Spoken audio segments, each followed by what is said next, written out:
I want to create a new vision for myself. And my block of thought limits my vision and automatically puts me wanting and desiring from a position of lack because of that block of thought. That's a past experience that says, no, I can't. I'm sure my whole dreaming, my whole wanting and desiring, and forward creative growth. I'm saying forward because I don't know how to put this any other way. It all is forward. Right. Is based on what experience and what belief system I have now, or what block of thought I have now. How do I get my inner being and my consciousness? How do I create a vision, a new vision that lifts my consciousness above my block of thought? Very well stated. You start out in less specific, more general terms, because it is the specific terms that draw forth the specific block of thought that gets in your way. Example. As you say, generally, and do not mistaken general and think it is less powerful, it is not. As you say in a sort of general statement, I seek prosperity. I want to feel prosperous.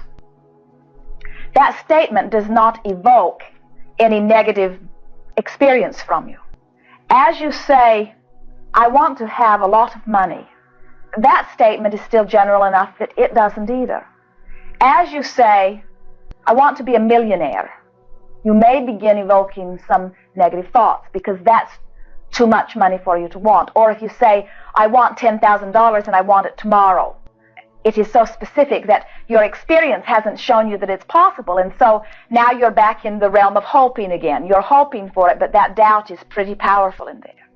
When you find yourself, you see, what you're wanting to find is and if you're paying attention to the way that you feel, then you're always finding your balance. And so your balance is continually escalating into a more magnificent place. In other words, you start generally, and anything that is conflicting comes up, but it is subtle enough you are able to deal with it. In other words, as you say, I want prosperity. If it gives you a little twinge of negative emotion, you say, wait a minute, what is this? Well, what does prosperity mean to me? Well, I mean, I just want to have all that I'm wanting flowing to me. Well, that doesn't ring any warning bells. You can accept that. Where if you started by saying, I want $10 million and I want it by the end of this year, warning bells go off all over the place because there are so many beliefs within you that simply do not harmonize with that. But if you start there, then you've heard us say, the gymnast on the balance beam, when he gets out of balance, he does not try to somersault his way back into balance. He steps back and finds his place. So when we say step back, we don't mean back. We mean step into broader, more general, more allowing place for yourself, at a place where you do not defy yourself so much. In other words, if you say, I want to live happily ever after, it brings a good feeling forth to you. But if you say, as you try to define what living happily ever after is, then you start bringing forth the intricacies of the blocks of thought that you don't agree with.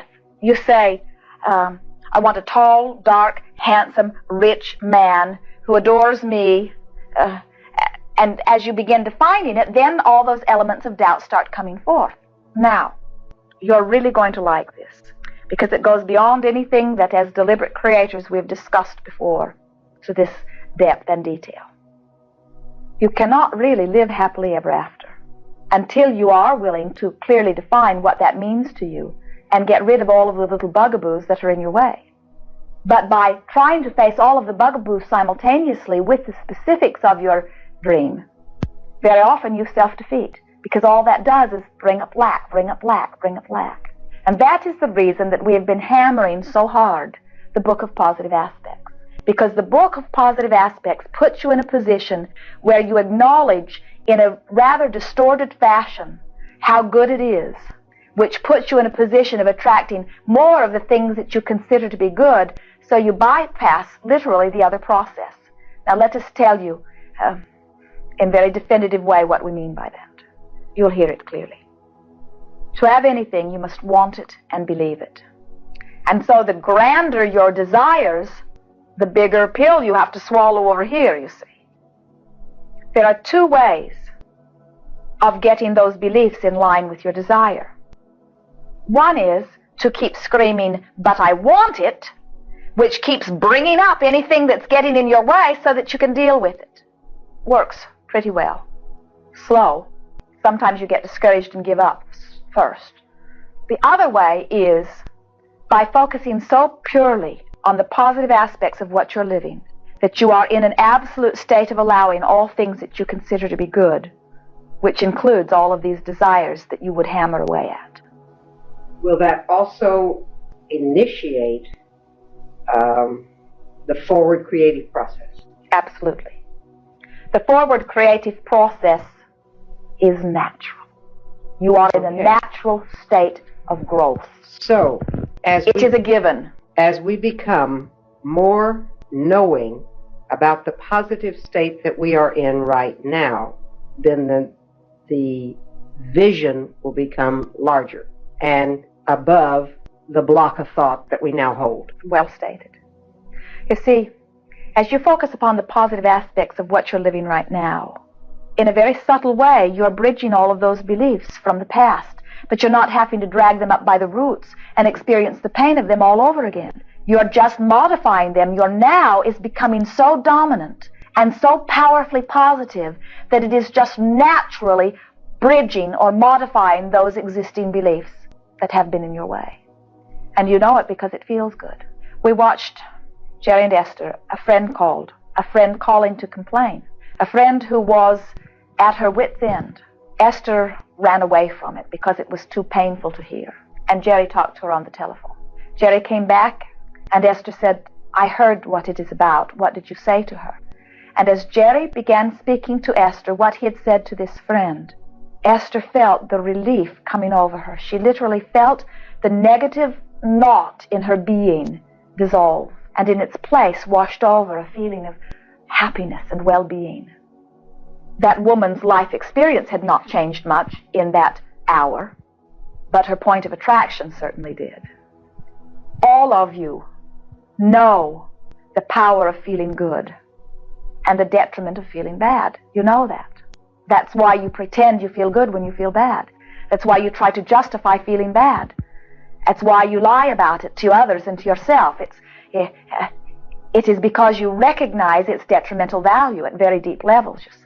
It is the reason when someone calls you wrong, you resist. You want so much to be right, you see. And so, very often, wanting something stimulates all those old memories within you that make you feel bad, and so what you do is you say, "I don't want anyway," because you associate wanting with not feeling good. And so we've decided that there is a faster route for you. You've launched enough intent to keep you busy for 10 lifetimes. If we were to say, "What do you want in a relationship?" you could write a book about it. If we say, "What sort of lifestyle would you like?" you know. And if you cannot define the specifics of it, at least you know what sort of state of being you seek. And so we say, you have spent lifetimes choosing your direction and knowing what you're wanting. And so now, as you just focus upon the positive aspects of what is in your now, that is the swiftest, surest route to magnificent attraction of all sorts of things, you see. As our friend was talking about his decision to go back to work, as he says very specifically, "I want money because it's an integral part of life, and I know that I can get money by doing this specific work." He gets knots in his stomach because even though he knows he can get money that way, he knows he does not want to do that. He is so specific that he is defeating his purpose from the very beginning. And so as he steps back from it and says, "I'm wanting a flow of dollars into my experience, and I am ready to expend some energy for the dollars," no negative emotion yet. "I am wanting some new experiences," no negative emotion yet. "I am liking the idea of exchanging my talents for dollars. That is really what the physical world is all about," no negative emotion yet. I think I will go back and ask for my old job back. Negative emotion comes barreling forth. Not hard to understand, that's not. And so what does he do when he gets that negative emotion? Backs back from the specific of that to something more general. I'm wanting the dollars. I'm wanting a means of bringing them into my experience. I'm wanting to live happily ever after. You see what we're saying? When you feel the pain of the specific, simply back away from it, because it is easier for you to feel your positive emotion from your broader rather than from your narrower perspective. Until through a process of doing this, back and forth, you will find a very clear, very wonderful route that will take you right to what you want. But very often, you see, always you've heard it said, and we will steal the quote, there is fear in the unknown. We say, why? Why not say there is adventure in the unknown? Why not say there is prosperity in the unknown? Why do you want to make the unknown fearful? Well, it is your negative orientation, you see. What you can't see around the corner, there might be danger lurking. Well, there might be a gold mine lurking too, you see. And so as you begin to train yourself to look for the positive aspects in your now, then you are automatically able to look for the positive aspects in the unknown future, you see. See how it works? Can any of us draw, can we actually draw characteristics from people, or does our focus on those characteristics draw with it? We had that already, and now we start creating a broadness of that. You are not needing to bring the specific person with the characteristics. In other words, you don't need to have known somebody so that you can give them a label and then attract their characteristics. All you have to do is identify the characteristics that you wish to attract, and the one or the many who hold those characteristics or combination of them will be reflected through you. And what happens is you become the creator. In other words, let us see if we can put this into words. Let us say that you have decided that you want to be a magnificent teacher upon this specific subject. And so you identify your audience in your mind, as you have been doing. You see the students there and you see them receiving, and then you say, what I want is, I want to be the perfect vehicle to allow these students to receive this teaching through me. You don't have to say, okay, Fred, I want you to take care of this part, and Alexandra, I want you to take care of this part. You just identify what you want, and you become the funnel through which all of this that you want is focused, so that you are the one that they write about in the history books later on. You are not here as regurgitators, to regurgitate a little bit of this one and a little bit of that one. You are masterful sculptors or creators. You're wanting to define what it is you're wanting to be, have, and do, and then the universe delivers to you the means to do it. And whether you say, in other words, Esther could say, I am not a teacher, Abraham is. I just sit. We hear Esther discounting herself because it's the habit she developed from childhood. I make a very good mouth, she will say.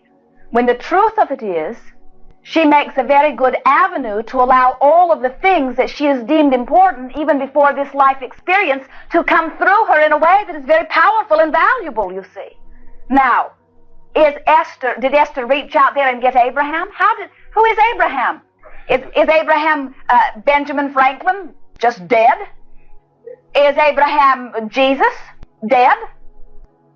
Or is Abraham, as you are experiencing Abraham, the culmination, the expression in words of all of the things that you are wanting to know and understand? And does Esther make up Abraham? In other words, is it only Esther's desires that have created what you know as Abraham? Or is everything that each of you are wanting a part of what you know as Abraham?